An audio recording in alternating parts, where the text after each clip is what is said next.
Welcome back to my adventures in the Wasteland of Colorado. I'm around 10 hours into the game now and wanted to share my first impressions. The Wasteland series is the spiritual successor to the early Interplay Fallout games. In the first-person Bethesda days, or the top-down hack and slash of the Brotherhood of Steel, the Fallout series relied on a well-told, compelling story, extensive character development, and a strategic combat system that rewarded forward planning, a well-balanced team of characters, and the use of well-designed environments. The bazaar is secure. Move along, everyone.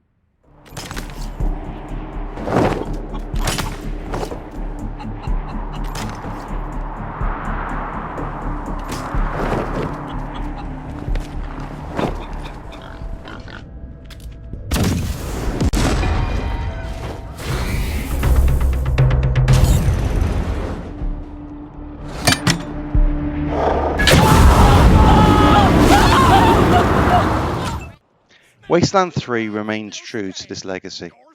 Indeed, the storytelling which comes through your interaction with the numerous inhabitants of this post-apocalyptic world seems to have been taking up a notch.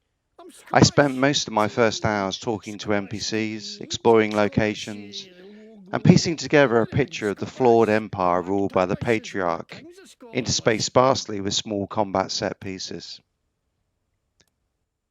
Speaking of the NPCs, they are a colourful bunch, ranging from the more fleshed out characters like the Patriarch and Faron Brygo, who drive the initial storyline, to the streamlined quest givers and characters who just flesh out the detailed and vibrant world in which you are exploring. Hope you won't take offense, but I've got no time for niceties. Dying people take precedence. Understood, brother.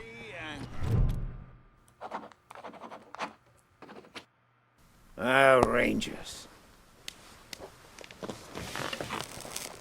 I get the feeling this isn't a social call.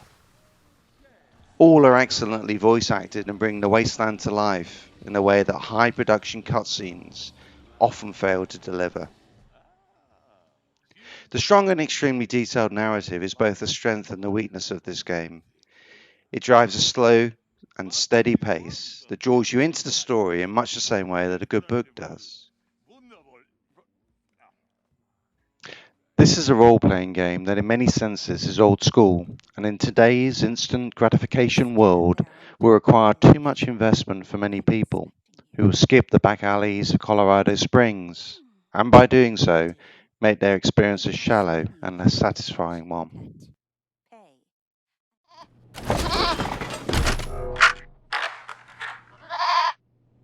Oh, hi.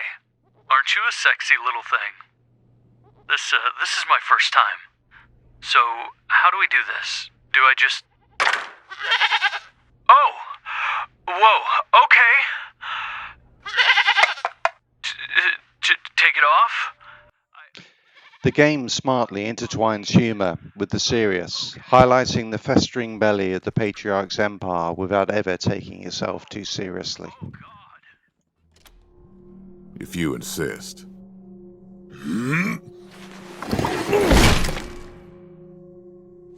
Thank you. It's been too long since I've dealt with my problems firsthand. Good work, everybody!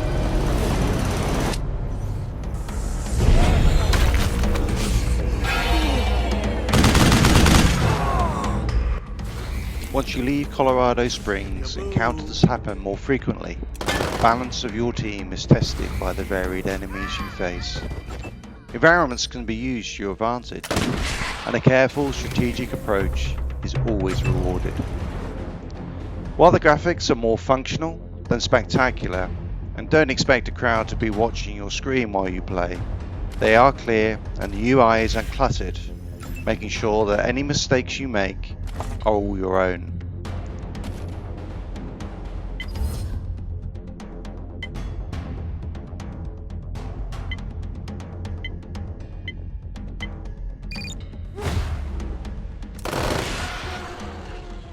Taking down large groups of enemies or single large monsters is satisfying, particularly when your forward planning is suitably rewarded.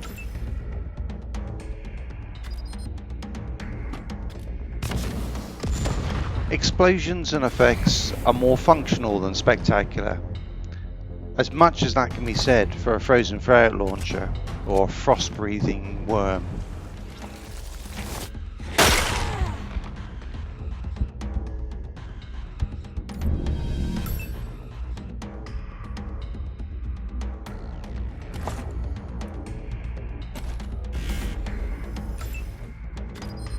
Rushing headlong into encounters is a surefire way to die, something that will happen often, at least for me. Reloading and replaying an encounter is all part of the experience, as well as the accidents that happen. I should have taken more risks. I like Wasteland 3. I like it very much. I'm really looking forward to continuing my journey into the vibrant world that has been created for us. I hope that you are enjoying my adventures and will join me for the next update. But now, it is time to head back out into the cold. Cheerio, everyone.